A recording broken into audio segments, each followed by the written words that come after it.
Ողջույն բարեկամներ, այսօր ուզում եմ սկսեմ լավ նորություններով, ես վստահ եմ, որ բոլորի դուր կգա եւ ինչպես միշտ ամենալավ նորությունները պահել եմ վերջում։ Եվ այսպես եւ արդեն բոլորը տեսել եք այս կադրերը, խնդրեմ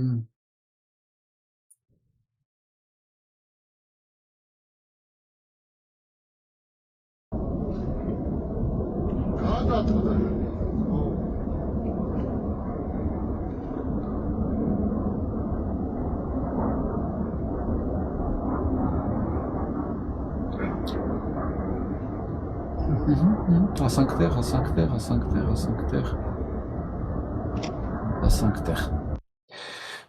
Սա թուրքական ինքնաթիռ էր եւ այսպես Թուրքիայի զինծառայողներ են մեջ եղել, որոնք վերադառնում էին Ադրբեջանից Վրաստանի վրայով եւ ընկել են հենց Վրաստանի եւ Ադրբեջանի սահմանի վրա։ Ստեղ են ասում, դուք ինչ գործ ունեիք այնտեղ, որ ինչու ընկնեիք։ Բայց սա դեռ վերջը չի, այսօր հենց նույն օրը շատ պատահմամբ հայերի ոսկորների վրա կառուցված հերթական կամուրջն է փլվել Դիարբեկիրի նահանգում, որ էլի օրինաչափը ոչ միայն որ հայերի ոսկորների վրա կառուցված դրամատիկա փլվի, այլ նաև այն պատճառով, որ նման շինարարություն եւ նման լուրջ կառույցներ իրականացնելու համար այդ պետությունը պետքա լինի ոչ թուրքական, ոչ ռուսական, նույնիսկ ոչ հայկական, որովհետեւ եթե մի երկրում կայլ չեմ ասում ոչ ադրբեջանական, հիմա դրան էլ ենք հասնելու, որովհետեւ մի երկրում եթե կա այդ աստիճանի կոռուպցիա, թալան եւ այդ որակի մասնագետներ, պլյուս, հետևանքն լինելու է սա։ Ու ես չեմ կասկածում, որ հիմա այն թունելները, այն կամուրջները, որ Ադրբեջանի մոտ ճոխ կառուցել է եւ մոտեցել է դեպի Սյունիք, հույս ունենալով, որ դրանով Սյունիքը պետքա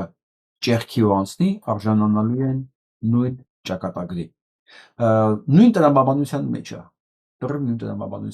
Ես միշտ ասել եմ, որ ռուսական ստեղծված հրթիռը կոսմոս չի հասնելու, տիեզերք չի հասնելու, չի կատարելու այն գործը, որը ինքը պետքա կատարեր։ Ոչ թե Ռուսաստանում գիտնական չկա, կա, իհարկե կա։ Վստահ եղեք, կարող են շինարարներ բերել նաև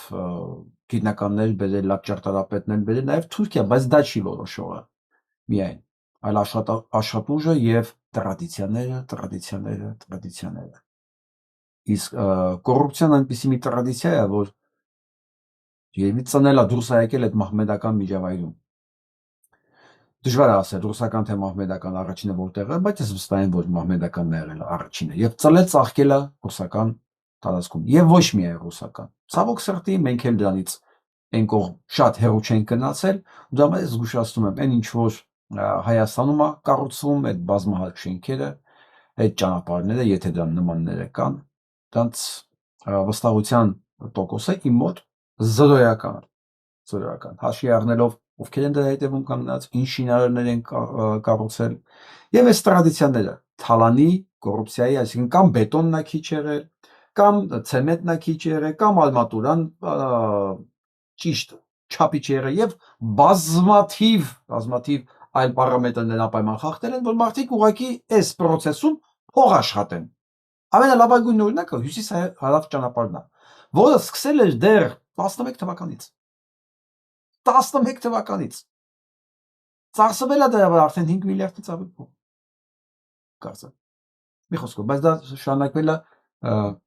սարքվել ընդամենը 10%-ով։ Դա սկսել է Սերժի ժամանակվանից 11 թվականից։ Սա լավագույն օրինակն է։ Եվ այսպես մի վատ նորություն էլ այս իշխանությունների համար, բայց լավ մեզ համար։ Պարզվեց, որ Թրամփի որդին է հրաժարվել Հայաստան այցից, գործող ներկայացուցիչների հետ հանդիպումներից։ Հրաժարվել է մարդը, մերժել։ Շատերն ասում են, մեղադրում են, ասում են, եթե չլիներ Նարեկ Կարապետյանի հաղորդումը Պակետ Քարսոնի մոտ, Թրամփի որդին գալու էր Հայաստան։ Ու եթե Թրամփի որդին գալ Հայաստան, վերջ, Հայաստանը փրկվում էր, Հայաստանը չգիտեմ, դառնում էր աշխարհի կենտրոն։ Դե բնականաբար այդ կարգի հիմար լոզունգներով մեզ քրեխտեին, մեզ են քրեխտեր ճիվաղապետության լավագույն ներկայացուցիչները, իրանց մեդիան, բայց նույնիսկ սա չիրականացավ։ Չնայած սա գալու չգալու էֆեկտը քաղաքական տնտեսական ոչ մի բան էր լինել, ոչ մի բան։ Մաքսիմում, ասեր քաղաքի կենտրոնում մի հատ էլ տեղ տվեք ինձ, այս եղածի մեջ են, որ տեղ չկա, ասենք Լենինի հանրապետության հրապարակը տվեք, այստեղ հյուրանոց սարքեմ։ Դրանից բացի ավել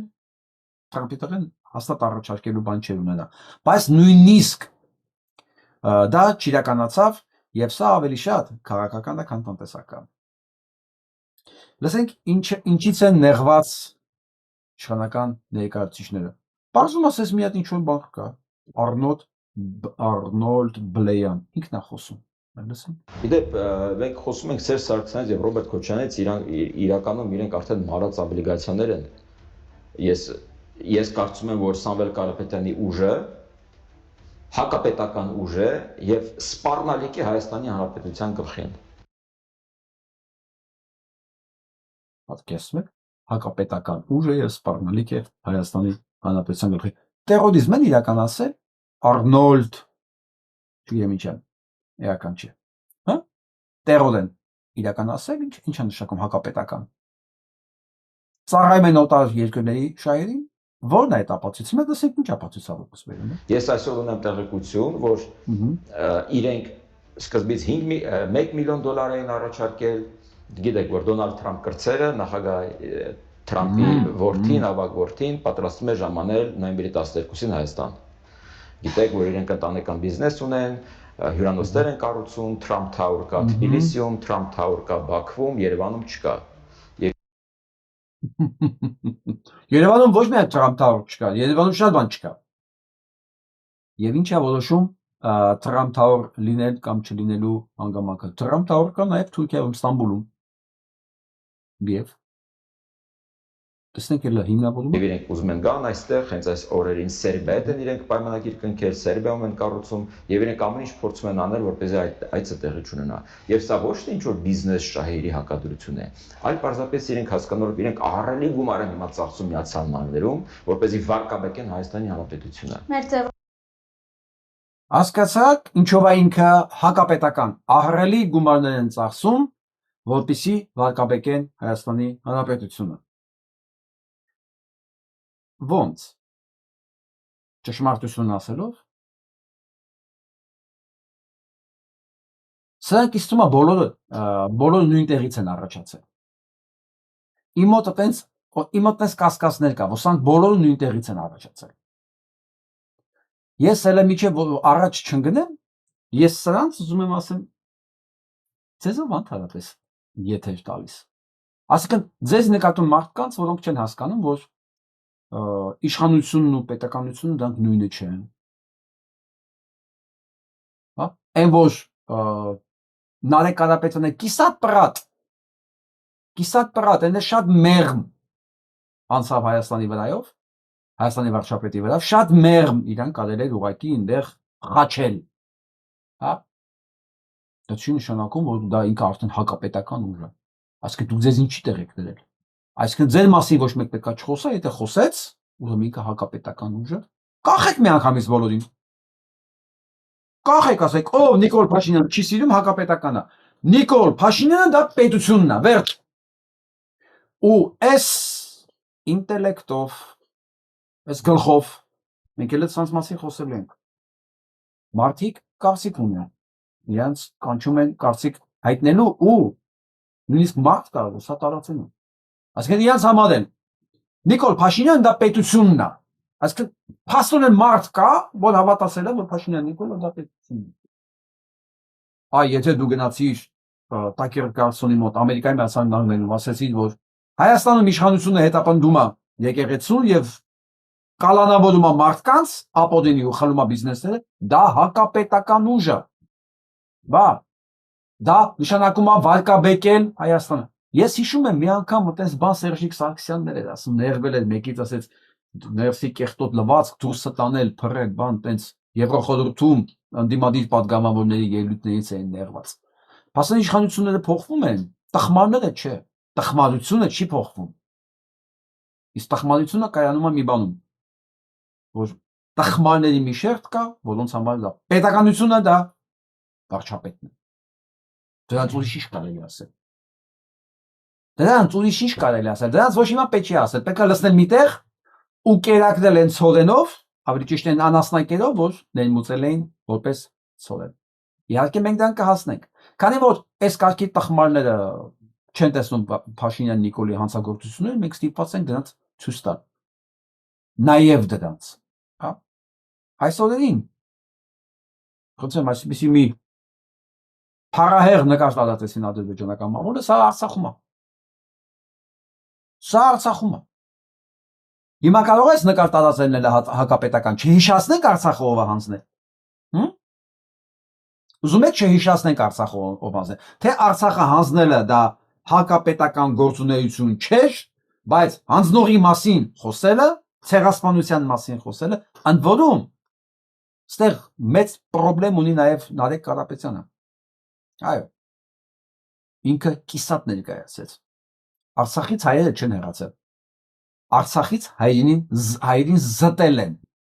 Ցեղասպանություն է իրականացել։ Այ որ դա էլ ասածներ, այ կլներ իրակ ամեն ինչ իր տեղը։ Իսկ ընդհանուր առմամբ Նարեկ Կարապետյան։ Առաջի տպավորությունը են բանի ոտ լսեցի Կապիսի Փաշիվան։ Շատ ավելի ընդունելի էր։ Գուցե հայերեն էր դրա համար։ Տակեր կարծոնի մոտ։ Չէ։ Չէ։ Կիսաճշմարտությունը ամենավատ բանն է։ Ընտրովի ճշմարտությունը շատ խայտարակ բան է։ Եվ այսպես 44 օրյա պատերազմի դրվագներով դատական նիստերից մի ուշագրավ հանգամանք է անել Տիգրան Աբրահամյանը։ Սա ասում եմ այս կարգի ուղեղի տեր մարդկանց, ովքեր մտածում են, որ Նիկոլ Փաշինյանը դա պետությունն է։ Եվ այն հանցագործությունները, որ արել է Փաշինյան Նիկոլը, դա պետության նկատմամբ հանցագործություններ չէին։ Ինչ է առանձնացել։ Ինչ է նկատել, որ պատերազմի ընթացքում զորամասերը բառից բուն իմաստով կազմաքանդել են, դիտավորյալ, զորամասը կազմաքանդել են, ոնց, հա, գումարտակ տեղեր են ուղարկել, բաժանել են իրարից, մի գումարտակին ուղարկել են հարավ, մյուսին հյուսիս, հա, հոպը կենտրոնական ուղղությամբ, հակատանկային մարդկանց լրիվ այլ ու այդպես շարունակ, այսինքն բրիգադը, որը պետքա իրար հետ համագործակցելով, պասերով կոպիտ ասած, հա,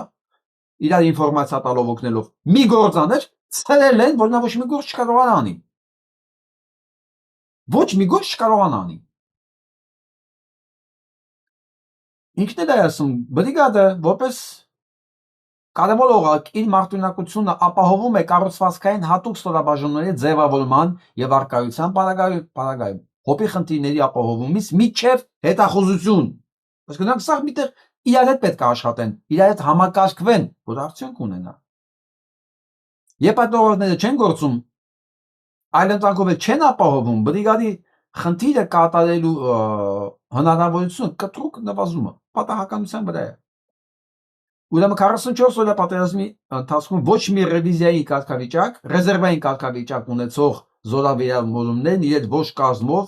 մարտական գործողությունների մեջ մտնելու հնարավորություն չեն ունեցել։ Միասին sense գործություն կռիվ տան, պատերազմ լինի, չէ, առանձին տարբեր տեղեր ցրել են, որպեսզի ամեն ձև ապահովեն ադրբեջանցիների առավել սահուն ընթացքը Հայաստանի տարածքով։ Ես ասում հայ բանակը չի պարտվել, հայ մեծ դավաճանել են բոլորիս։ Եվ մարդկա միջև կասկածում է։ Չես կասկածողների ոնց կարելի է ասել մարդ։ Մի պատերազմի ընթացքում 3-ից 4 անգամ մեծացել է պարտվեք, այսինքն քո ունեցած ռեսուրսի օգտակար գործողության գործակիցը այս քաղաքականության արդյունքում, այս մարտավեստի արդյունքում 3-ից 4 անգամ ընկել է։ Ու դեռ երեխեքը 44 օր դիմացել են, ու տենցել թուրքը չկարողացավ հասնել Շուշի։ Բայց Այսօր Արշակ Կարապետյանին ամեն դեպքում ներկայացեցին մեղադրանք։ Պատկերացնում եք Արշակ Կարապետյանին, որը շատ հաջողությամբ իրականացրեց Սերժ Սարգսյանի դավաճանությունը Քարոզիա պատերազմի ժամանակ։ Հիշեցնեմ, որ այս ժամանակ Արշակ Կարապետյանը հանդիսանում էր հետախուզության պետը, հետախուզության, որի կառավարման ժամանակ հայ զինվորներին տանում են ականազերծելու ամբողջ տարածքը, որով պետքա ադրբեջանցիները հարձակվեն։ Պատկերացնում եք։ Սա եղել է ռազմետքի պետը։ Ինքն ապահով է ամբողջ պատերազմի ադրբեջանական կողմի հաջողությունները եւ հայկական կողմի կորուստները։ Բայց դրանից հետո, չնայած այդ մասին գոչում էր աղեկես Փաշինյան Նիկոլը, որ սա կազմակերպված պատերազմ էր, ինքը բերեց սարքեց իրան խորհրդական, հետո այդ պաշտպանության նախարար։ Հիմա էլ ասում եմ դու մի բան չես արի, գլխավոր շտաբի պետա նույնիսկ երեցակա, ասեմ թե նախարար։ Մի խոսքով, բայց ինքը դատվում է հիմա որպես գլխավոր շտաբի առաջին տեղակալ։ Ինչ արել ինքը։ Փաստորեն սխալ որոշումների պատճառով հանձնել է 2021 թվականի մայիսի 12-ին հակառակորդ օգտվելով ուրեմն մառախուղից կարողացել է 3.5 կիլոմետր խորությամբ հայտնվի Հայաստանի տարածքում։ Դες բան չի լինում։ Դες բան չի լինում, որ մառախուղ լինի ու թշնամին հենց այդ մառախուղի ժամանակ 3.5 կիլոմետր առաջ մտնի։ Կարելի է մտածել, որ միջև էլ մառախուղ չի եղել։ Եթե դա որոշված չլիներ հանձնելու, թշնամին չէր կարող դառնալ։ Եթե թշնամուն երաշխիք տված չլինել ոչ մեկը, որ կարող ես գալու դու խնդրեմ չունես, ինքը չէր դառնա։ Որովհետև գիտեք, չէ՞ մառախուղ հաստատ դրանից առաջ էլ ա եղել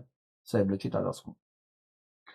Փաստորեն սրան դատում են, որ ինքը հանձնել է այդ դիրքերը, նահանջի հրամանատար։ Հիմա փաստորեն ինչ է ստացվում 21 թվականին հանցագործությունն եղել է։ Տեսեք, Քարոզիա պատերազմի հետ կապ չունի։ Հանցագործությունն եղել է։ Թշնամին 3.5 կիլոմետր մտել է Հայաստանի տարածք։ Ուսան դատում են 4 տարի հետո։ Բայց այս 4 տարվա մեջ հայկական զինված ուժերը նախ չեն բերել տարածքը եւ դա բանակցությունների թեմա չի։ Սա սահմանազատում, սահմանագծում են անում, գյուղեր են տալիս այն պարագայում, երբ որ թշնամի մեր տարածքում է։ Այն որ սան դատում եք լավ եք անում։ Հիմա ես կարող եմ ունեմ նույն ձև, կանեմ որ դուք ապացուցեցիք, որ հանցագործություն է եղել եւ թշնամի մեր տարածքում է, ուրեմն հանցագործը նաեւ դրանից հետո բոլոր գլխավոր շտաբի պետերը, պաշտպանության նախարարները, չգիտեմ քանի օր է այդ ընթացքում փոխվել, արդեն հաշիվներն ենք մոռացել։ Ներկա եւ անցյալ, ովքեր եղել են, ՊՆ նախարարը, գերշտաբի պետը, վարչապետը, տարածքային կառավարման նախարարը եւ անպայման արտգործ նախարարը։ Անպայման, որովհետեւ դա բանակցությունների թեմա չի առ այսօր։ Հիմա Արշակ Կարապետյանի որ դատում եք, ճիշտ եք անում, ձեզ էլ պետք է դատեք։ Ինքը հանձնել է, դուք չեք հետ բերում։ Ինչպես Գորիսի տարածքները, ինչպես Ջերմուկի տարածքները, ինչպես Սոտքի տարածքները, ոչ մի բան։ Դուք էլ եք հանցագործ։ Սա իհարկե, այս կարգի դեմք ունեցողի համար դա հանցագործություն չի, այս սրա մասին խոսալը հակապետական գործողություն է, բա իհարկե։ Քանի որ այն ջանոց ես անդադ մոռանում եմ ասեմ ժողովուրդ։ Հասակումները շարունակվում ալիքի վրա, ես անդադ Google-ից բողոքները ստանում եմ, տարբեր բաներ գալի, բողոքներ գալի ալիքի վրա եւ այլն, ես փորձում եմ անդադ վերականգնել։ Եվ դիտողականությունը դրանցով կարողանում են իրենք սահմանափակել։ Միակ փրկությունը ձեր տարածելն է, տարածել, սեղմեք այդ լայքի կոճակը, գրեք ինչ եք մտածում սրանց մասին։ Գրեք ձեր առաջարկությունները, ես հնարավորինս կարդում եւ պատասխանում եմ։ Ձեր օգնությունն է կարևոր, շատ։ Քանի որ ալիքի դիտողների մոտ 30%-ը Ռուսաստանի տարածքից է եւ Ռուսաստանում ինֆորմացիայի բացակայության պատճառով է երևի, որ իրանք շատ բան չգիտեն, տեղյակ չեն եւ սխալ պատկերացում ունեն ին վերաբերմունքի, Ռուսաստանի վերաբերմունքի, այս ընթացքում, պատմական ընթացքում, չունեն ինֆորմացիա, այսինքն չեն մեղադրում, կամ ունեն կիսատա կամ ամբողջական չի, կամ ընդհանրապես չունեն, եւ երբ որ ես խոսում եմ Ռուսաստանի մասին, շատ անձնական են վերցնում եւ ծանր են տանում։ Բայց ես խոսում եմ ոչ միայն Ռուսաստանի թերությունների մասին, դավաճանությունների մասին, այլ Ամերիկայի մրցանակների մասին, Ֆրանսիայի, ցանկացած երկրի մասին, որովհետեւ իմ համար կարևորը ճշմարտությունն է, ու ես ձեզ չեմ կարող ստել։ Ես չեմ կարող չնկատել թերությունները, ես չեմ կարող աշկս փակել, ինչա ես ժամանակին ասել եմ, որ Հայաստանի համար շատ կարևոր բան կլիներ, օրինակ օգտակար կլիներ Ամերիկայի Միացյալ Նահանգների, ասենք, չգիտեմ, դաշնակից, Ֆրանսիայի դաշնակից, Հունաստանի դաշնակից, ասել եմ, մտածել եմ, բայց ես հիմա որ նայում եմ դեր ինչա կատարվում, ես չեմ կարող դա մասին չխոսամ։ Բնականաբար չեմ կարող նաև չխոսալ Ռուսաստանի մասին, ինչքանով է, որ 30% ալիքի դիտողների մեջ լինեն Ռուսաստանից։ Կայուն մենք պայմանավորվել ենք, որ երբ խոսել ենք բացառապես անկեղծ ու ճիշտը, ես ուղղակի այդ բաների մեջ եմ մնում։ Մի ընդունեք սա անձնական, արեք նայեք կողքից սանց այս ամեն ինչին որպես պատմական փաստ։ Եվ այսպես Ալիևը Լավրովից շնորհակալություն է հայտնում այս ամբողջ ընթացքում իրենց օգնած լինելու համար։ Այս Խոսքով, այս 30 տարին իրենց օգնել լինելու համար, 44 օրյա պատերազմի ժամանակ իրենց օգնելու համար, եւ հույսը հայտնում այս ձայնագրության մեջ, որ Լավրովը իրենց կօգնի, որ Փաշինյան Նիկոլը շուտ հանձնի մեղրի այդ միջանցքը։ Իրա հույսը, իրա խնդրանքը Լավրովի, Ալիևի սա է։ Այն ինչ որ արել դասում շատ շնորհակալ ենք, դե մենք գիտենք ինչ են արել։ Որի մասին լռեց Նարեկ Կարապետյանը Ամերիկայի Միացյալ Նահանգներում, որի համար ուղղակի կարելի է ասել միայն ամոթ, ուրիշ բան չեմ կարող ասել, որը ասում է նաև իմ համար մի բան, որ դուք քաղաքական գործիչ չեք, ուղղակի, ասենք կարող ձեր պատկերացումների մեջ եք դա քաղաքական գործիչի վարվելակերպ, երբ որ կեսն ասում է, կեսը չի ասում, իմ համար չէ, սա այն է ինչ որ Ալիևը շնորհակալություն հայտնում արդեն արածի համար եւ ակնկալում է միջնորդություն, որ սեղմեն ուղիղ միջանցքը բացելու համար, որովհետեւ հասկանում է, որ Նիկոլը ոնց որ ինքն իր ուժերով չի կարողանում անի։ Իսկ Ռուսաստանը ոնց պետք է սեղմի իր 5-րդ շարաշունով։ Այն ինչ որ ինքը անում է արդեն։ Բայց չի որ ինքը չի անում, Ռուսաստանը շատ լավ օգնում է, ասենց Ռոբերտի եւ Սերժիկի միջոցով, այսենց թևերի տակ դրած այդ երկու կաստիլները, հենակները օգնում է Փաշինյան Նիկոլին իրականացնել այդ հանցագործությունը։ Դեռ մնում է նախորդին ասել, այդ Ռոբիկից ու Սերժիկից որ դու դժգոհում ես, դրանց ամենի ոտի տակը դուք պետք է մոմ վառեք, որտեղ դրանք չլինեին, դուք այդ մոմի նման հալը վերացել եք ընդհանրապես քաղաքական ասպարեզից։ Եվ մեկ այլ նամակ եմ ուզում ձեր համար կարդամ, հարգելի ընկերներ, որոնք դեռ հավատում են Ռուսաստանին կամ սիրում են, սա նամակ է, սա պատմական փաստ է։ Եվ այսպես։ Այս նամակը գրել է Քազմ Ղարաբեկիրը, զինվորական պետական գործիչ, Աթաթուրքի մերձավորներից, ինքն է գրում իր հուշերում։ Կարդում եմ. Եթե ռուսների օգնությունը չլիներ, մենք չենք կարողանա ծնկի բերել հայերին, ապա հույներին հայերը թշնամի էին եւ Անկարայի եւ Մոսկվայի համար, եւ որպես պետություն այն պետք է անհետանար։ Բան չի փոխվել, ժողովուրդ, այդ ծրագիրը մնում է ուժի մեջ։ Մեր ռուս դաշնակիցները ըմբռնումով են մոտենում մեր հարձակման նպատակներին հայերի վրա։ Ասեմ ավելին, ոչ միայն ըմբռնումով էին մոտենում, այլև զինում էին եւ զենքով, եւ փողով, եւ սնունդով, ամեն ինչ արել են 17 թվականից սկսած, ավելի ճիշտ բանից հետո, 18 թվականի մարտի 5-ից հետո, երբ որ Բրեստ-Լիտովսկի պայմանագիրը եղավ, երբ որ դավաճանաբար ռուսները դուրս եկան Լենինի գլխավորությամբ եւ հողով ու զինամթերքով ամեն ինչով սկսեցին զինել, օգնել թուրքերին եւ գերմանացիներին։ Դրանց շնորհիվ քանի ամիս 8 ամիս կարծեմ երկարեց առաջին համաշխարհային պատերազմը, բայց հարցը դա չէր, որ 8 ամիս երկարեց է պատերազմը, հարցն է, որ այդ ընթացքում այդ ընթացքում սրանք զինվեցին, վերականգնվեցին որպես պետություն, բանակ մի քիչ երկարացնելու համար եւ հարձակվեցին դե եւ հիշում եք Կարս արդեն հետո գալիս է Սարդարապետի ճակատամարտ Ղադարքիլիսա միջև Բաքվի ջարդերը այդ ամբողջի հեղինակը եւ աջակիցը օգնականը եղել է բոլշևիկյան Ռուսաստանը Լենինը սա մասին է գրում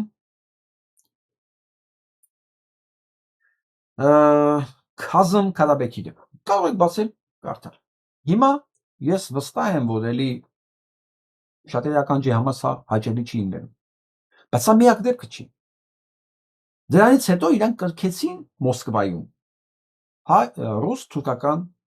բարեկամության պայմանագիրը Մոսկվայում հետո Կարսում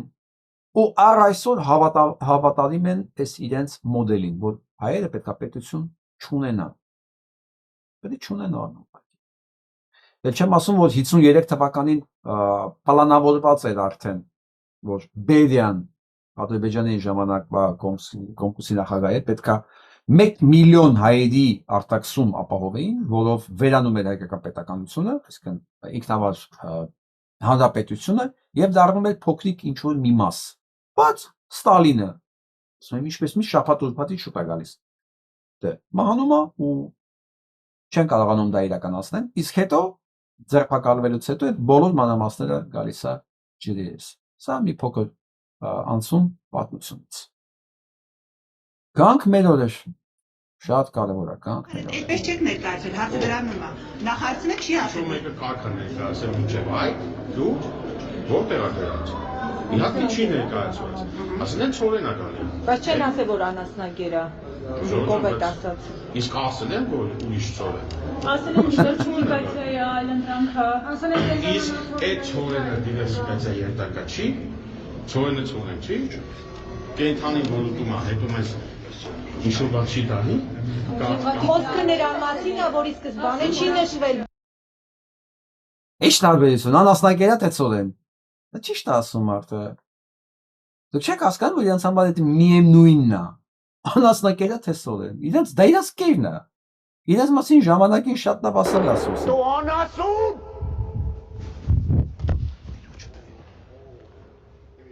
Ես անասունին կբերես տեղ արա։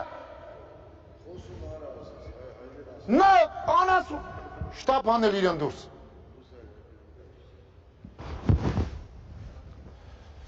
Всё, պրծանք։ Չէ։ Բայց ո՞ր մեկին անենք դուրս։ Ո՞ր մեկին անենք դուրս։ Ամբողջ իրանց կազմով պետք է հանենք դուրս։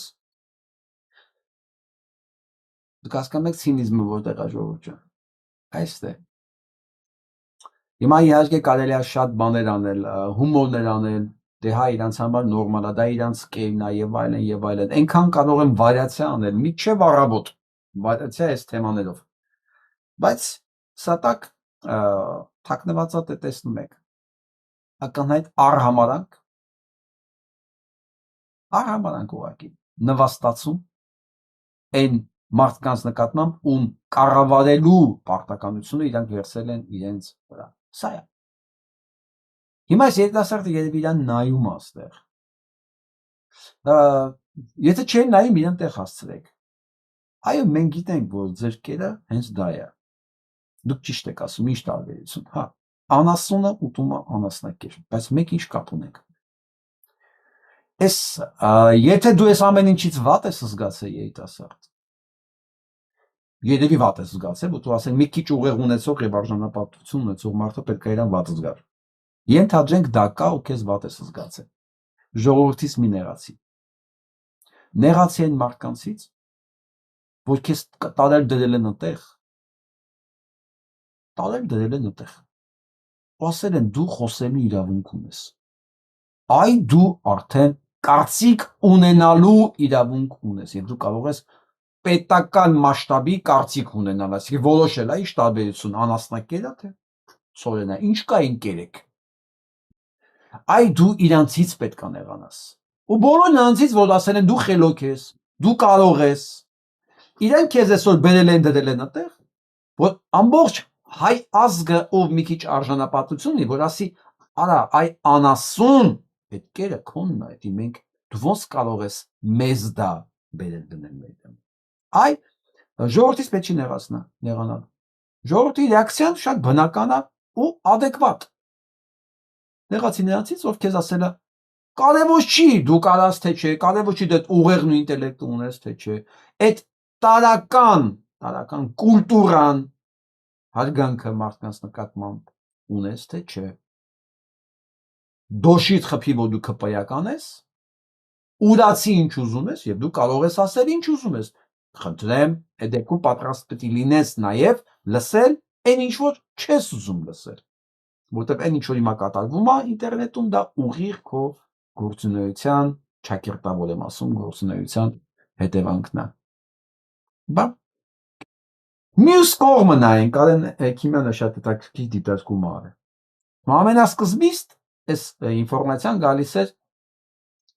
ըստ ռուսական եւ թուրքական լրատվամիջոցների Ադրբեջանի տարածքով Հայաստանը ներմուծել ռուսական ցորեն։ Սա ռուսական ու թուրքականն է։ Ըստ ադրբեջանական ղազախական եւ միջազգային լրատվամիջոցների Ադրբեջանի տարածքով Հայաստանն է մտել ղազախական ցորեն։ Հայկական լրատվամիջոցները հիմնականում աշխատում են շրջանցել ցորենի ծագման վերաբերյալ էական չի որտեղից է մտել, կարևորը Ադրբեջանից է մտել։ Բայց չեն ասում ամենակարևորը, որ Ադրբեջանից մտել է անասնակեր։ Եվ այս ամբողջ աղմուկը սրանք ինչին ձեռ են տալի, վերջում սենց է դուրս գալի։ Ու վերջում բերում են մեկին, որ իր վրա է վերցնում, այ ամեն ինչը ասում է, բա ես ինչ կարամ ուտեմ, բա ես հենց էս եմ, ես այս դիտարկեցից էլ պետքա նայեմ ձեզ,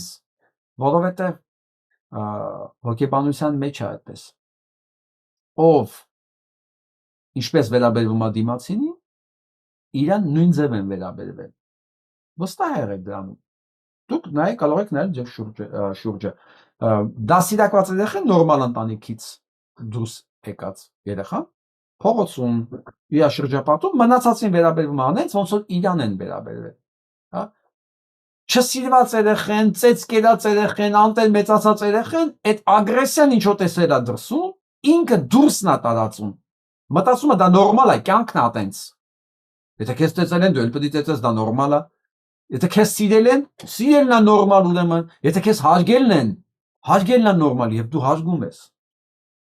Սա հոգեբանները վաղուց բացատրել են այս ամեն ինչը, դրա համար եմ ասում։ Այն ինչ որ դուք հիմա անում եք, ոչ միայն դուք բացահայտում եք ձեր տգիտությունը, դուք ամբողջ բացահայտում եք, թե ձեզ ոնց են վերաբերվել, որովհետև եթե ձեզ չասեին, արա դա դեմդ ինչ դերածակեր, քեզ էսել է շատ։ Դուք տենց այսօր չէի կարող ասել ժողովրդի, որտեղ կհասկանայիք, արա դա ոնց որ թե դες ճիշտ չի խոսալ ժողովրդի հետ։ Կարող է դա լկտիությունն է, հա? Կարող է դա վատ բան եմ անում ես հիմա։ Բայց դա մի բան է, որ ձեր մտքով երբեք չի անցնի, դուք դա չեք տեսել։ Դուք չեք տեսել դա որը։ Իսկ այնտեղ որ իրականում գործ պետք է անեիք անասնակեր ուտելու փոխարեն, դուք տապալված եք բոլոր ոլորտներում։ Եվ ինչ է գրում Մեսրոպ Առաքելյանը։ Փաստորեն, սրանք ծրագրով պետք է ծախսած կառուցած լինեին 384 դպրոց ծրագրով։ Բայց չի կառուցվել 225 դպրոց։ Այսինքն ծրագիրը կատարվել է ընդամենը 20%-ով։ Իսկ ծրագրի ավարտի մնացել է 1.5 ամիս։ 225 դպրոց չի կառուցվել։ 225 դպրոց դու ծրագիր ես վերցնում, որ ամբողջ տարվա համար պետք է իրականացնես ու իրականացնում ես 20%-ը։ Ով ես դու, եթե ոչ անասնակեր։ Ով։ Ես ուրիշ բառ չեմ տեսնում։ Եթե այս թվերը լսելուց հետո էլի այս դեմքի արտահայտությունն է գալի ձեր մոտ,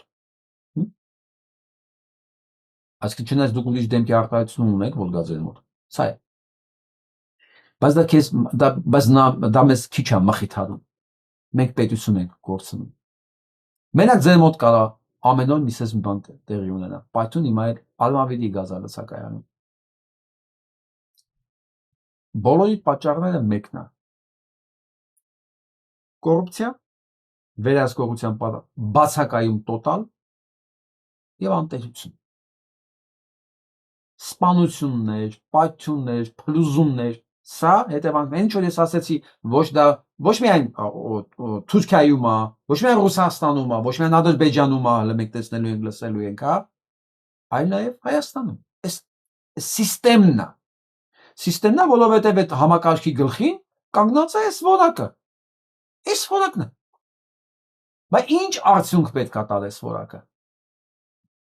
Սա էլ իրական բանն է, միտք արտահայտողն է։ Սա էլ իր մի հատ միտք արտահայտողն է։ Պետության դեմ են աշխատում։ Պետության հերն անիծել են, թաղել են բոլոր հնարավոր ձևերով, սպանելը սպանել, պայթեցնելը պայթեցնել, ավիրելը ավիրել, պրծելը պրծել,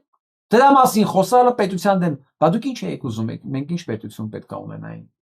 Ինչ որակի մա ինչ պետք է ունենանք։ Ես չեմ ուզում այս թեմային կպտեմ, բայց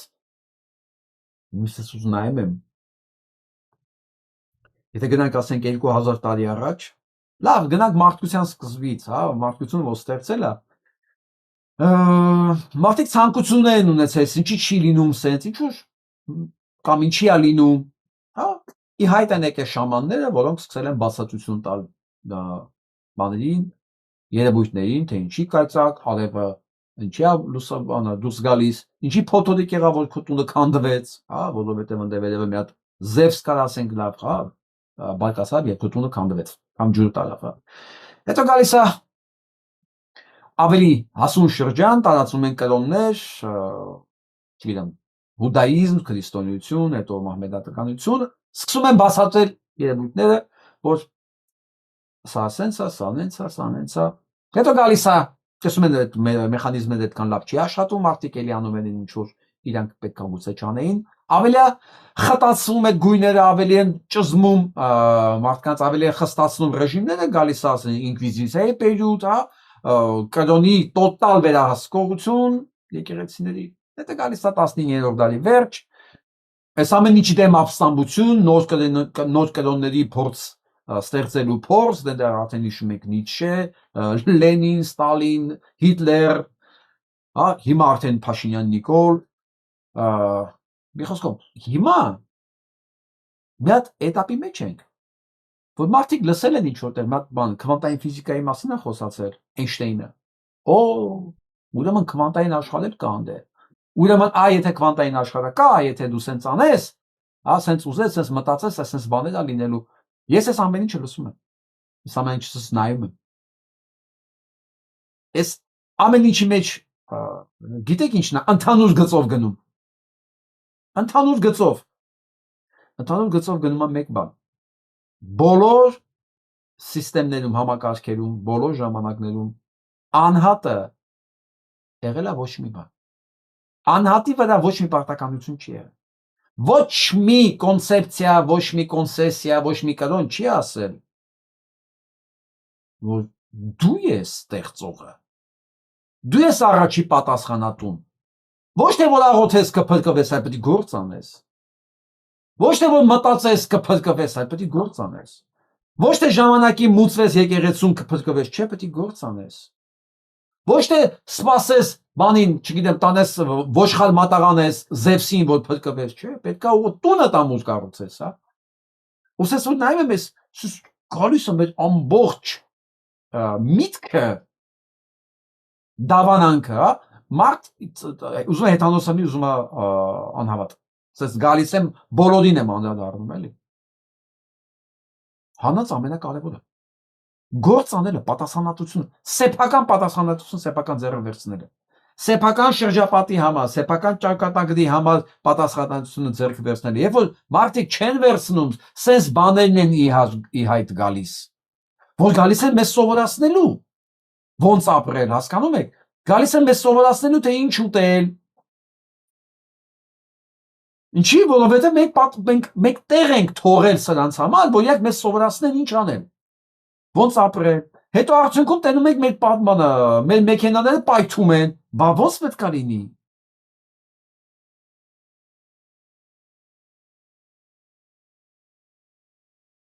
ես նոր կրոնի ստեղծման կոչեր չեմ անում։ Մարդ կարա հավատա, կարա չհավատա, ես շատ հանգիստ եմ այդ ամենին նայում։ Իմ համար իրոք այն մարդը, որ նստած տունը սպասում է, որ իր համար մի հատ բան է լինելու, էական չի ինքը ինչ կրոնի դավանանք, ինքը հավատացել է թե անհավատ։ Բացարձակապես։ Ես ուզում եմ տեսնել մարդկանց, որոնք ասում են մի բան ասպիջան, ամեն ինչ իր տեղը, բայց ես չեմ ուզում թողեմ։ Ես մի բան պիտի անեմ, արեք մտածենք ինչ անենք, այստեղ է սկսվում գործը, արեք մտածենք ինչ ենք ունենալու 100 տարի հետո, մի տարի հետո, 1000 տարի հետո, ինչ անենք, որ մի բան փոխվի։ Երբ որ մենք չենք անում, մեր փոխարեն անում են սրանք ու մենք ունենում ենք սա։ Որպես հետևանք, ժողովուրդ ջան։ Որպես հետևանք սա է լինում։ Հիմա սա օրինակ է ընդամենը։ Բայց վստահ եղեք, որ սա ոչ վերջինն է, ոչ առաջինն է։ Կատակլիզմներ լինում են շատ տարբեր ձևով։ Հիշում եք այդ բանը ջրհեղեղը, որ մենք ունեցանք 1.5 տարի առաջ։ Այդ ջրհեղեղը այդ աստիճան չէր լինի։ Եթե ասենք ամեն մեկը իր գործարած լիներ եւ մաքրած լիներ այդ ջրատարերը։ Քաղաքում այդ ջրհեղեղները չեն լինի, խանութներ, գետնանցումներ վիճակի չեն լինի։ Եթե մարդիկ նստեն մտածելու փոխարեն կամ մոմ վառելու փոխարեն, ես ոչ մի բան դեմ չեմ, բայց գործ արած իրանց պարտականություններն արած լինեին եւ չարացնեին բանը պատժի ենթարկեին։ Այս անգործությունը ինձ բերում է հուսահատության, մանավանդ որ տենում եմ մեր կողքի երկրի ղեկավարը Ամերիկայի նախագահին հիշեցնում եմ, որ լսի, դու ես ծնկելու մեր դեմ, ինչպես Ռոմկայսերը Վալերիան եկավ ծնկեց մեր դեմ։ Օխ, միանգամից բանը։ Ես միանգամից հիշում եմ, որ սենց վերաբերմունք էլ կա, փաստորեն սենց ոգեղենություն էլ կա, սենց տրամադրվածություն էլ կա։ Հələ մեկնակ, պարզ բան է, Իրան ու Ամերիկա։ Ամերիկան իր ռազմական հզորությունով մի քանի Իրան կծածկի առանց կրակելու, սենց կծածկի։ Բայց կա երկիր, կա կամք, կա հավատամք եւ կա տրադիցիաներ։ Ու ուղիղ ասում է, Թրամփն էլ գիտի որտես կլինի։ Զգուշ ասում է, դե բախտդ փորձի։ Դու ծնկելու ես իմ առաջ։ Ես սա եմ հասկանում։ Ես սա եմ հասկանում ու այս կարգի երկրում սա չէր կարող կարծիք ունենալ, հասկանում եք։ Չէր կարող, որովհետև իրանցիները մի լավ բան ունեն, չգրված օրենք, ասում են անարժանը չի կարող բարձրանա աստիճաններով։ Սա չէր կարող լինել իրանց մոտ, չգրված օրենքը։ Նորմալ դիտողում կարողանում են, այսպես նայեն աշխարհին, ասում դու ես ծնկելու ինչպես Ռոմի կայսրը։ Ինչի՞, որովհետև ես արդեն ծնկել է այսօր իր իսկ ագենտի առաջ։ Կողքինը գիտեք ով է։ Սա Սիրիայի նոր չընտրված, իշխանությունը գրաված տերորիստն է, որի գլխագին էր նշանական դες Ամերիկայի կողմից։ Այն որ հիմա ես ռուսներին ասում էի, Ռուսաստանին ասում էի, խոսացել էի, որ Ամերիկայի մասին էլ պետք է ասեմ, չէ՞։ Հա, հիմա Ամերիկան այսօր սա է, սա շնորհիվ։ Ու սրա տղու գալնել պատմական իրադարձություն պետք է լիներ ճիվաղապետության համար։ Գիտեք ինչի։ Որովհետև այս ստորացինները այլ բան չունեն ցույց տալու։ Մի քանի հիմարիկ ցույց կտային, պատեսակ Թրամփի տղեն եկավ։ Թրամփը դեռ ստորագրել է միջանցքի տերն է, տղեն էլ եկել է։ Վերջ Հայաստանը նայում է Թրամփի ընտանիքը։ Թրամփի ընտանիքը գիտեք ով է։ Սա է։ Սա։ Որ հենց հիմա կողքը կանած է սպիտակ տան մեջ մեկը, որ 1 տարի առաջ ցեղասպանություն էր իրականացնում իշխանությունը զավթելուց հետո։ 1 տարի առաջ իշխանությունը զավթելուց հետո թուրքերի օգնությամբ Սիրիայում քրիստոնյաների եւ ալևիների ցեղասպանություններ իրականացնում։ Մենք տեսել ենք, չէ՞, ամեն ինչը։ Հիմա այս մարդը կանգնած աններ։ Արդեն Սիրիան դեսպանատուն պետք է ունենա Վաշինգտոն։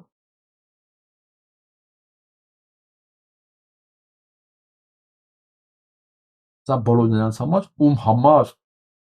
այնքան կարևոր էր բանի տղու գալը, հասրա, սա տղու գալը, ուֆ,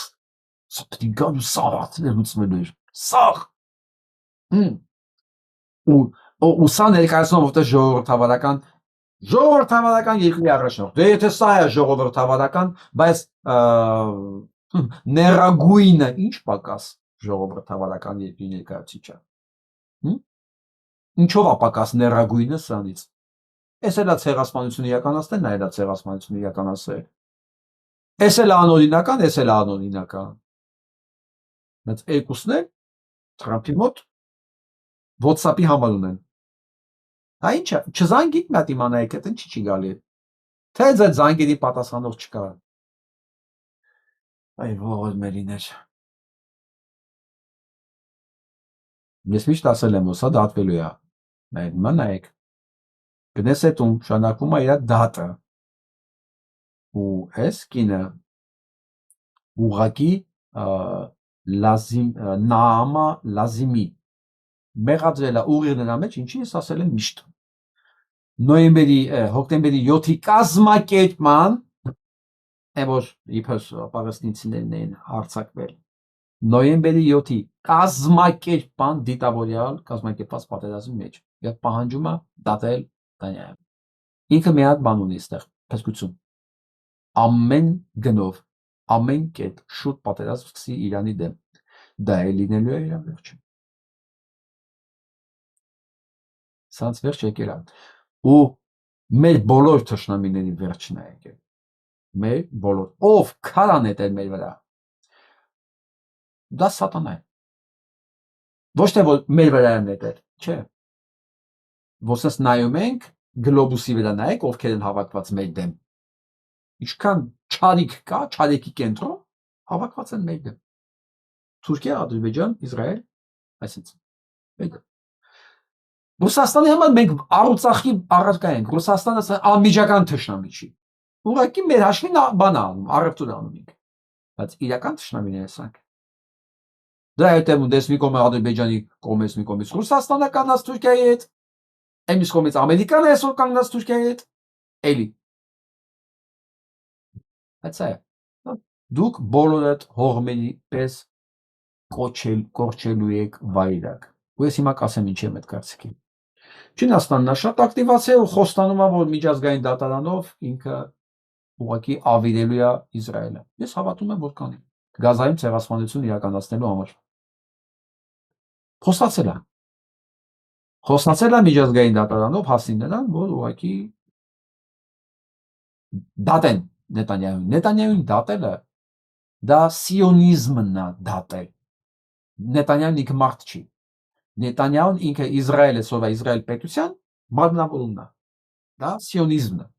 որ ենթադրում է մի բան։ Պատերազմ բոլոր երկրներում, մանավանդ արաբական երկրներում,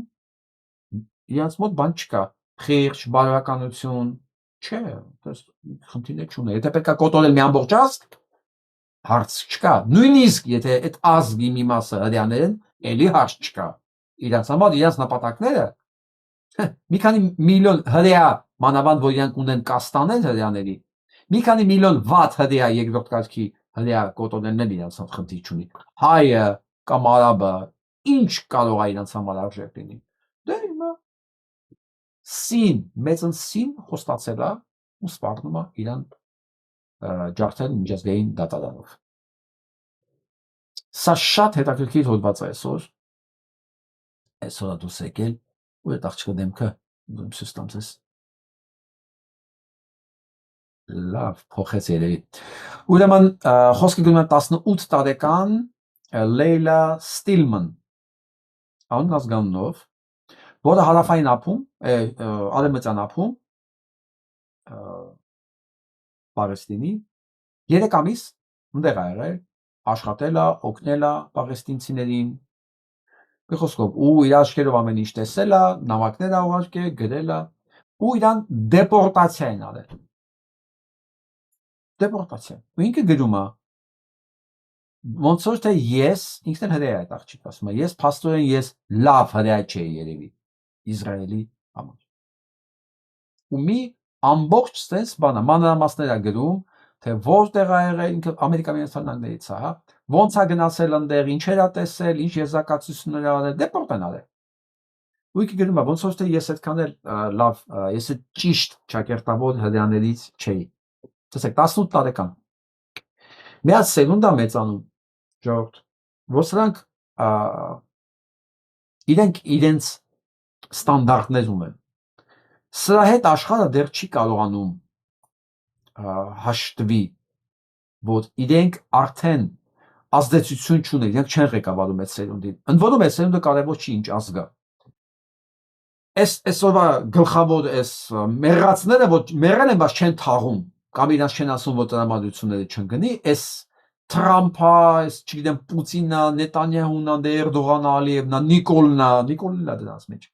Սրանք հələ չեն հասկանում, որ մի հատ արդեն շերտ կա, որ իրենք ազդեցություն չունեն այդ շերտի վրա։ Այս 18 տարեկան հրյա, նաև հրյա շերտն է։ Սա մասին ես ավելի մանրամասն խոսամ, բայց մի հատ նորություններ ձեր ասեմ, ինչ որ ես միշտ ասել եմ սա մասին։ Ուրեմն կոռուպցիոն մեծ սկանդալի վրա ձերբակալել են Զելենսկու հետ ասոցացվող մի նախարար, էներգետիկա նախարարի։ Սա մեծ սկանդալ է,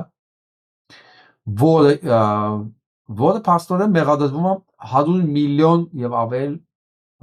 դոլար գողանալու մեջ այս պատերազմի ընթացքում, որը ուղիղ կապված է Զելենսկու հետ։ 100 միլիոն եւ ավել։ FBI-ն է խառը դրա մեջ, ուկրաինական ուժայիններն են խառը դրա մեջ։ Ես ասել եմ, չէ՞ որ սա դատելու են, որտեղ մի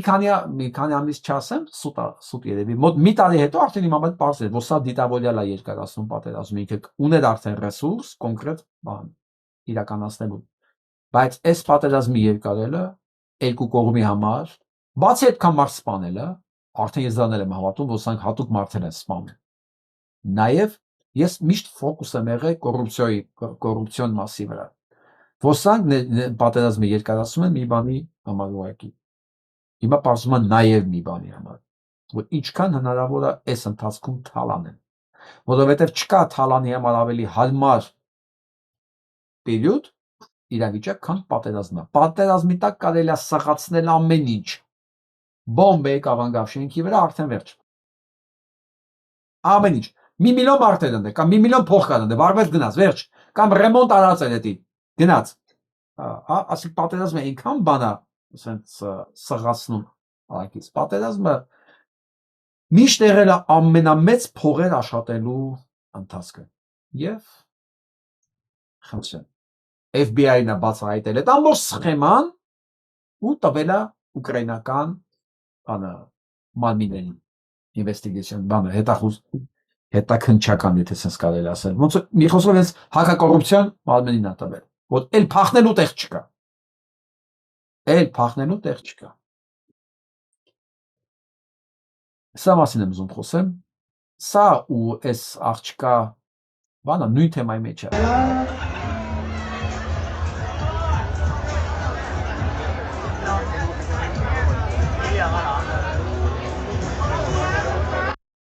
Ես գեղեցկուներին չեմ ցույց տալի, որ աչքները մի քիչ հանգստանա մեջ կամ շոյվի, դրա համար չէ։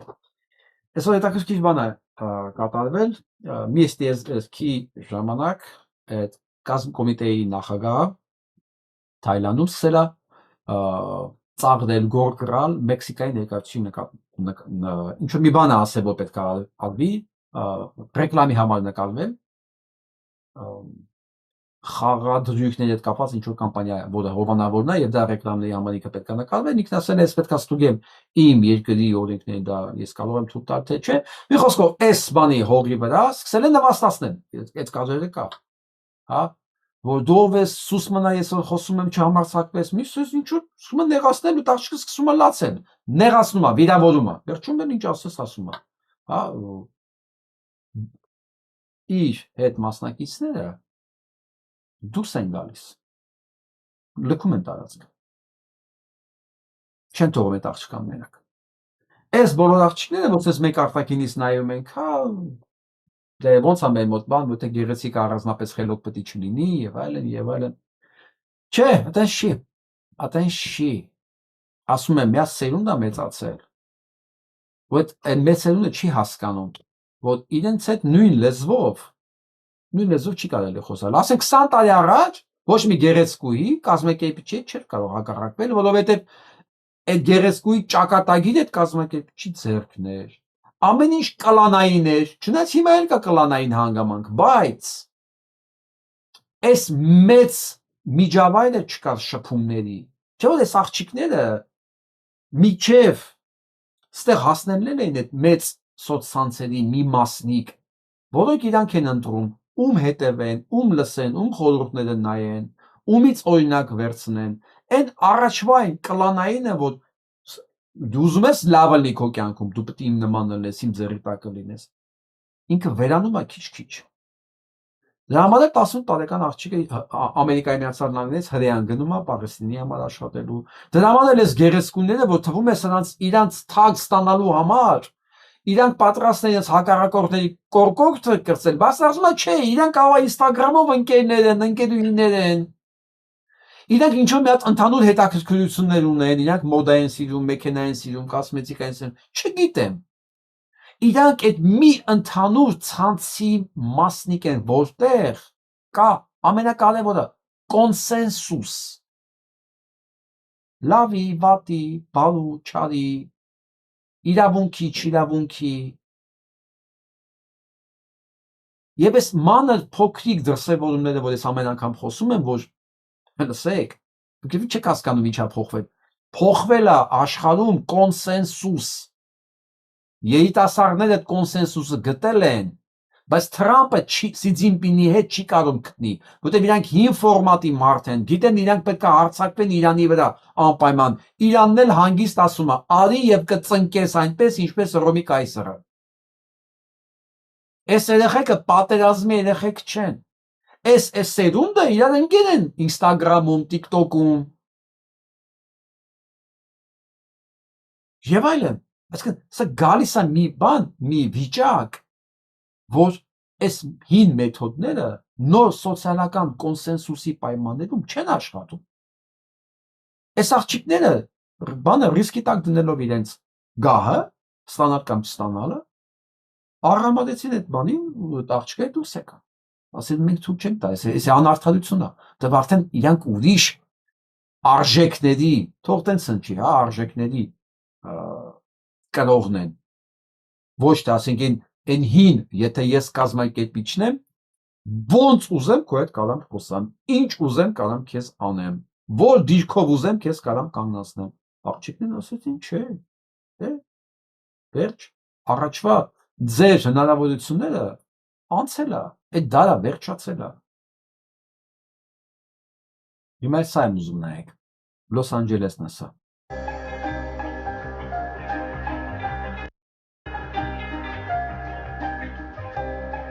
Glendale, Cambridge, Canada, San Francisco, New York,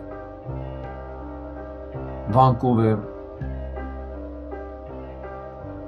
Montreal, Fresno. We will return. Մենք դառնանք Տորոնտոյին, մեկը որն էր չհասեցի կարգը։ Providence, USA. Toronto, Canada, Artsakh is alive. Հիշում եք ես երեկվո ցույց տվեցի, որ Մյունխենում 340 երիտասարդի հետ մի գիշերվա մեջ ապրել են։ Նոյեմբերի 9 գիշերը, որ չլացեն։ Նկատում եք ոնց է մեր շուրջը անկախ մեր կոնտրոլից, այս երեխեք իրանց տեղը աշխարհում մեկ որտեղ հիշացնում են, որ Արցախ կա եւ իրանք վերադառնալու են։ Հիշացնում են Նիկոլ Փաշինյանովը։ Սրանք մնացել են այդ անասնակերի մակարդակի վրա, իրանց էժան, կներեք խոսքիս համար, դիշովի խոդերով, քայլերով, մտածելով, որ իրանք լուրջ դեմք են, իրանք կարող են հարցեր լուծել։ Դա դուք մեռել եք, բայց ես չեն ասում, որ ձեր տրամադրությունը չընկնի։ Բայց ես ձեզ ասում եմ, դուք չկաք, փոխվել է աշխարհը, ու լավ է, որ դուք չեք հասկացել, որ փոխվել է։ Դուք էլ այն հնի հետ վերանալու եք գնաք։ Այ որ հասկացած լինեիք, կարող է շանս ունենայիք մի քիչ էլ երկարացնել ձեր գոյությունը, հա, ձեր ոչինչ չարժող, ձեր տոքսիկ, թունավոր, արյունաբեր գոյությունը, բայց դուք չեք հասկացել սա։ Դուք չեք հասկացել, որ այս սերունդը կա, այս սերունդը ոչ միտեղ չի գնացել։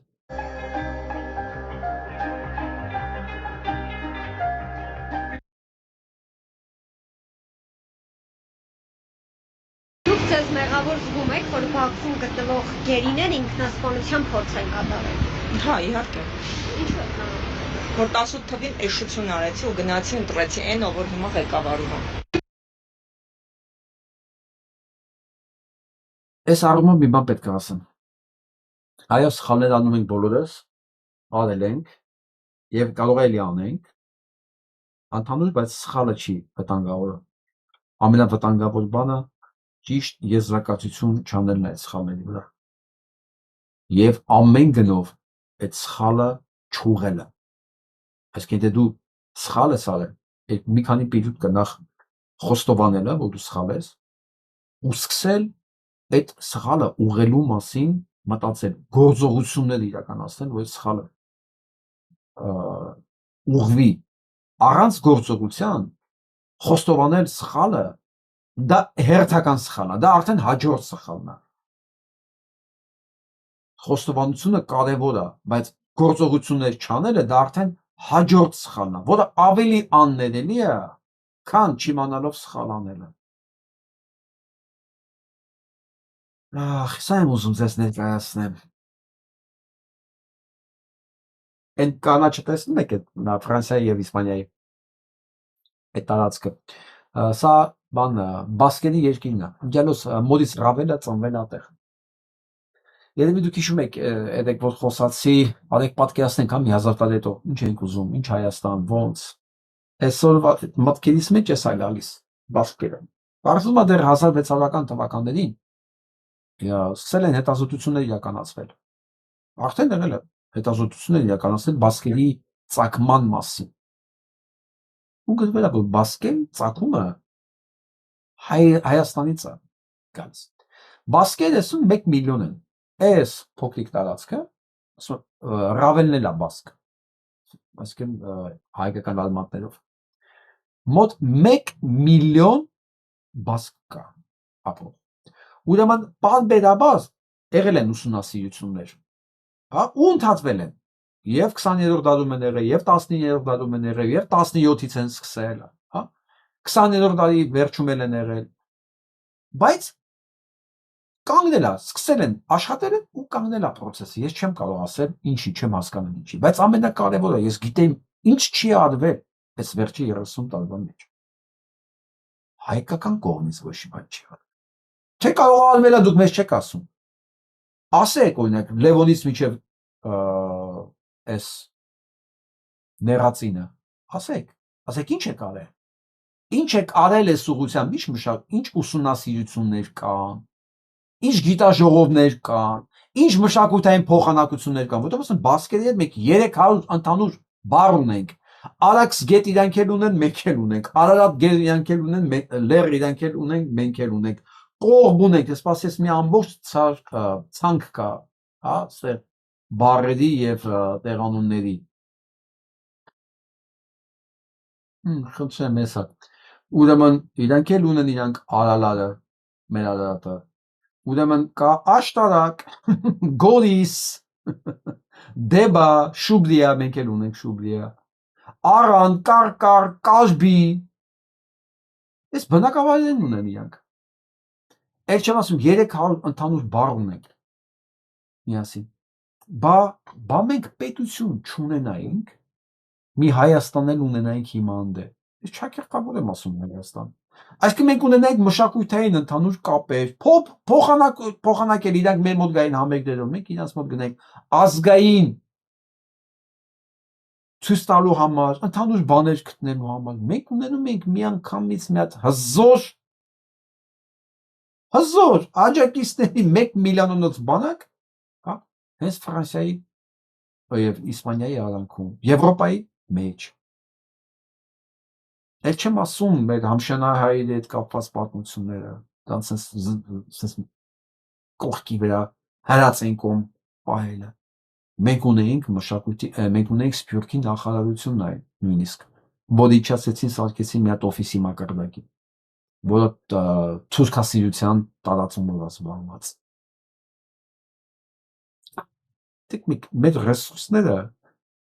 Մեր ռեսուրսները աներևակայելի շատ են, իրական հայկական ռեսուրսները։ Մեզ մեկնակ մի բան է պետք, մի հատ պետականություն, ազգային պետություն, որ ինքը սկսի այս հարցերով զբաղվել,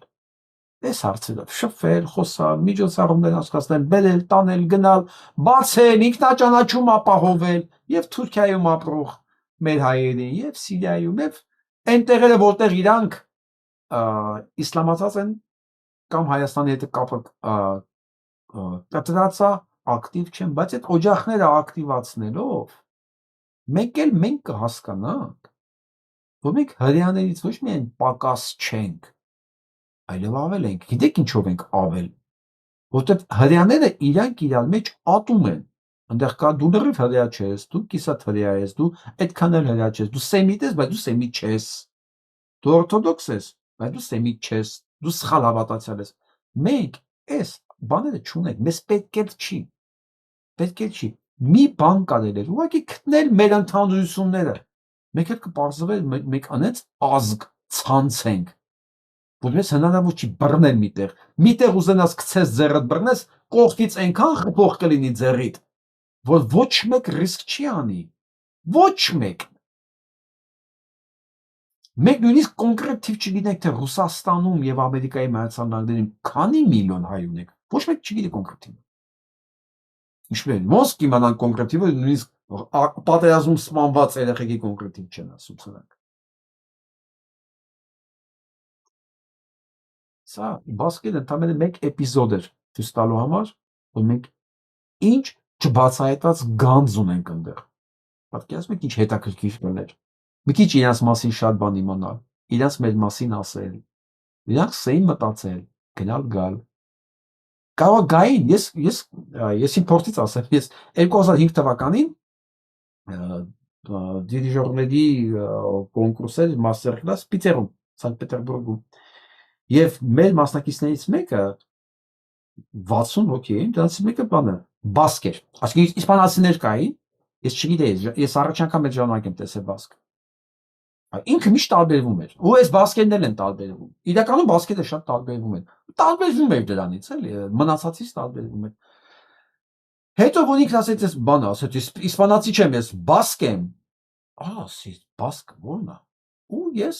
այդ ժամանակ ձայն չանեցի իհարկե, հետո սկսեցի կարդալ, հետո ես սկսեցի ուսումնասիրել, նոր հասկացա ինքը ինչ էր ասում, ու ինչի էր ինքը այդքան տարբեր։ Ու եթե հանգած դան գան մի օր իսկական Արարատ լեռը տեսնեն, Արաքս գետը տեսնեն, կողմը տեսնեն, աշտարակը տեսնեն, կասին, արա, հայ քեզ բան, բա մենք ես հողի ջրի մարդ ենք։ Իսկ հաղորդման վերջում ես սա եմ ուզում ցույց տամ։ Այս նկարը Մատենադարանն է ձեռք բերել։ Սա ֆենոմենալ նկար է։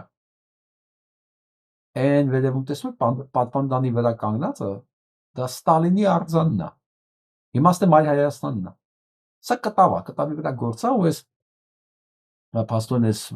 եզակի նմուշը նկարի Մատենադարանն է ձեռք բերել։ Ես սա տեսա, որոշեցի անպայման ձեր հետ կիսվել այս նկարով։ Այս արձանը ստե կանգնած մնաց ընդամենը 1 տարի։ Պատկերացնում եք, Ստալինը, որ կառավարել է 24 թվականից 25 թվականից մինչև 53, համի 38 տարի, 28 տարի։ Կառավարելով այդքան ահ ու սարսափ տարածելով, որ մարդիկ նույնիսկ իր մեռնելուց հետո իր մասին շշուկով էին խոսում։ Ֆիլմեր նկարել, մի խոսքով, ես չեմ բացատրելու դե ով է Ստալինը։ Աշխարհի բոլոր տեղ, աշխարհի չէ, սովետական բոլոր անկյուններում արձաններն են կանցնում, միջև մեր Ռուսաստանում վերականգնում են։ Հայաստանում կանգնեց 1 տարի։ Ու իրան եկա փոխարինելու Մայր Հայաստանը։ Ասելիքս ինչն է։ Այս նեղացինները,